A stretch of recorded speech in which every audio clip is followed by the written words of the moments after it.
What's up, everybody, and welcome to the next episode of the What If series. And today we're taking a look at the JVR for Luke Shen trade. So basically, the Flyers sent JVR to Toronto and got Luke Shen. Now this trade looks terrible if you look at it right now from the Flyers' perspective. It was a horrible trade, but if you take at it back in the day, the Flyers were pretty deep on offense, and JVR was their aspiring top six forward. Let's say, a great youngster. And Luke Shen was a great young D in Toronto. There was a big hype around him, and the Flyers had a huge need on defense. And they do still have that need today, to be honest. It's not as huge with the emergence of a guy like Gostisbehere and veterans like Mark Streit, but their defensive game is not super strong, and they do not have an elite goalkeeper. But this trade really backfired for the Flyers. Luke Shen right now is with LA, and I believe he's gonna become a free agent, or he's got 1 year maybe remaining on his contract. I'm not too sure, but JVR has been a constant top line player for the Leafs, producing around 60 points, playing with Bozak and Kessel. Now that Kessel is gone, he didn't have the greatest of seasons. Um, to me, in any team, I think JVR is a top six forward.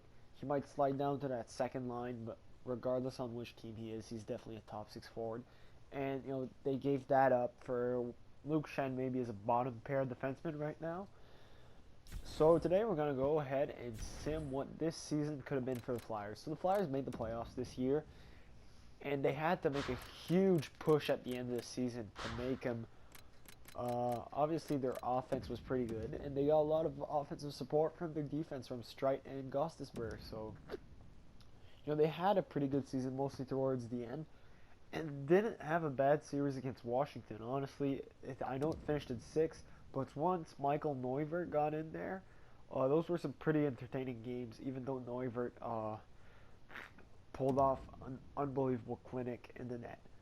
In case you're wondering how cap realistic this is, um, JVR's salary right now is at 4.25 million, and RJ Umberger's is at 4.5. So the Flyers, would have had to not get RJ, I guess, and just move Artnell or something like that. Would have they have kept JVR?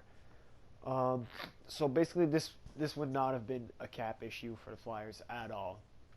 It would not have been a problem on the cap. I did keep the cap off for this sim, just basically because I wasn't going to move away RJ Humberger. So that's about it, guys. I'm going to see you back at the end of the season. What's up, guys? The sim is pretty much complete. The Flyers pulled off 47 wins, which is pretty impressive. They also made the playoffs and should start it off against the Islanders. Let's take a look at the points from our main man in this video, JVR. He got 57 points in 82 games. I guess that's kind of his standard. If you look at the years. Yeah, that's pretty much where he is. He's plus 15 instead of minus 23 last year, so that's pretty much an improvement. Giroux had a pretty big year with 68 points. No, that's not a pretty big year. That's a sub-average year. 72 for Voracek. That's also quite a bit of a deception. I think JVR had a higher potential playing with Giroux and Voracek. That's kind of a deception, honestly. His small point total here. On D, let's just look at what Gostisbehere got. 38 points in 82 games. Not bad. Clearly would have loved more here. And what about Steve Mason? 916 save percent average, 2.5 goals against average. Like I said, not elite, but not a bad goalkeeper. He's definitely a good starter, but he's not elite level. So let's go ahead, guys, and sim the playoffs. They're starting against, I think, the Islanders here. Yeah, that's it. So they're starting against the Islanders. So let's see if they could have beaten Johnny T and his squad. Okay, so let's see what happens in game one. And game one goes to the Islanders. Hopefully they don't fall 3-0 like they did against Washington. Down 2-0 after an OT loss. Now coming back at home is the series, so hopefully they can win this one at home. And they don't. They fall 3-0 exactly like against the Caps. Can they survive? They do. If they lose it in 6, this would be pretty funny. Um, no, they lose in game 5. So they lose against in 5 against the Islanders, but they did make the playoffs.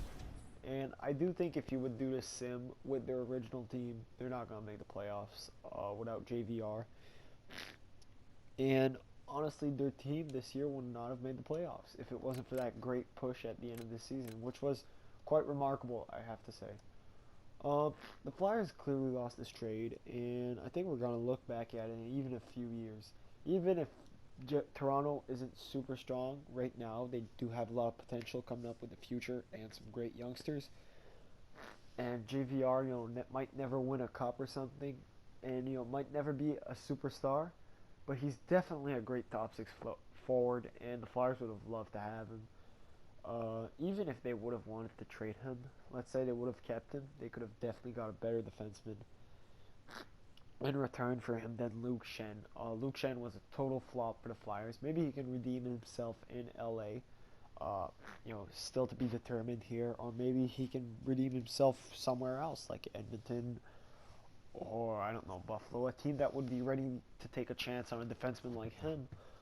I clearly wish the best of luck to both players, but JVR is clearly doing a lot better than Luke Shen, and this trade was clearly lost by the Flyers.